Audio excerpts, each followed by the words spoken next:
We did a poll, actually, Gok, and we asked our viewers... Hang on, there it is.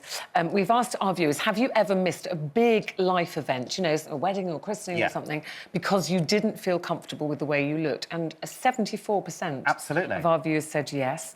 And Karina says, I don't have any pictures with me and my daughter when she was a baby because of how insecure and awful I felt about myself. Ruth says, I'd make any excuse not to attend anything because of my weight and feeling everyone would judge me.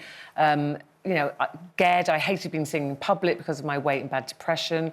You know, so it goes on. Absolutely. And so many women feel like this. TK Maxx, who I'm working with, have just done a poll, and the average woman out there will spend £61.75 on a new outfit to go to a very big occasion, a wedding, a birthday or something else. Now, the average person in the UK spends about £1,000 every year updating their wardrobe. So if you imagine you get invited to 3 weddings, that's a fifth of your annual budget that you're buying outfits for. So you want to make sure that those decisions are the right decisions. You want to make sure that you feel comfortable. But you want to make sure that your frock not look like someone else's? OK, well, it's really easy, because I'm a true believer that every single one of us, in the entire world, actually, should dress our personalities. What's wonderful about this lineup right now, that we can see exactly who you are by what you're wearing. It's true, actually. If you don't dress your personality, if you don't find your uniqueness, then the entire world can't see who you are. So make sure that your decision's a choice, make sure that you've got lots of options, but also think slightly outside of the box. But then do you think people panic? So say if you're quite a flamboyant dresser or you're quite casual, do you think people panic? They go,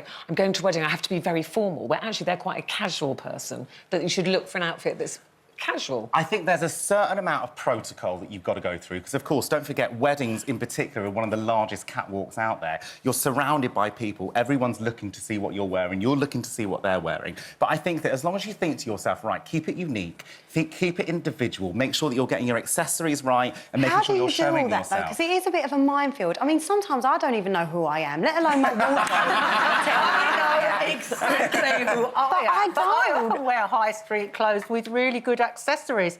And many times I've arrived at really swanky events and stuff where I've seen you at, and people come up and they go, oh, is it Gucci? Because they just think... That because you're wearing something... But you are so confident. I do think about, if we're talking about the people that have answered the poll and said that they don't feel like they want to come out because of what they look like, is this really going to fix that? I mean, can you fix that with... So if I was working with anyone, so for instance, if I was working with you, Stacey, to raise your confidence for going out, I would say the first thing is what is the biggest part of your personality? You love laughing, you love having a bit of a joke, you don't take things too seriously. So all of a sudden you're now wearing... As a clown. All of a sudden you're going off to a wedding and you're wearing a very simple shift dress that really doesn't say very much about you at all. Now, is that anything to do with the person that you are? And absolutely not. So what you need to be doing is showing your class and showing where you are with your personality. When I say class, I don't mean status, I mean classy, if you see what I mean. And you need to be showing all of that stuff. Now, more often than not, ask any stylist or designer out there. We will always use accessories to show those personalities, because that's where you add all of the polish. Imagine a Christmas tree with no ornaments. It's just going to be a tree. The moment you put the tinsel on and the baubles and stuff, it becomes something else. Gok, wouldn't you advise women to not let go of handbags, not let go of all those things like those little things like jewellery? Because I've got a cupboard at home just with my old... I've seen your cupboard. And I keep all my old necklaces... Sounded awful. It has been in my cupboard! Well, let's not say that, Janet.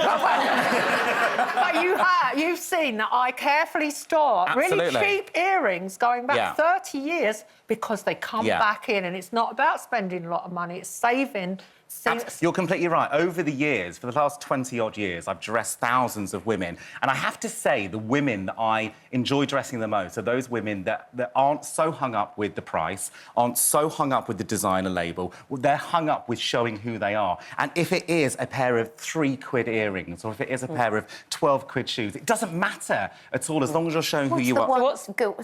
What's the one go-to thing you feel every woman should have in their closet? The one... Are you talking clothing or accessories? Either, because I'm not an accessorised person, to be honest. I'm just keep the same things all the time. I think clothing, it's got to be a white shirt. I think every woman in a crisp, beautiful white shirt is the sexiest thing that a woman can wear. And accessories, I would probably say the belt, because the belt has been created to show the contour lines of a woman's body, which separates a woman from looking like a man. And everyone always says to me, why do you always put belts on women? And it's because I want to show off her contours.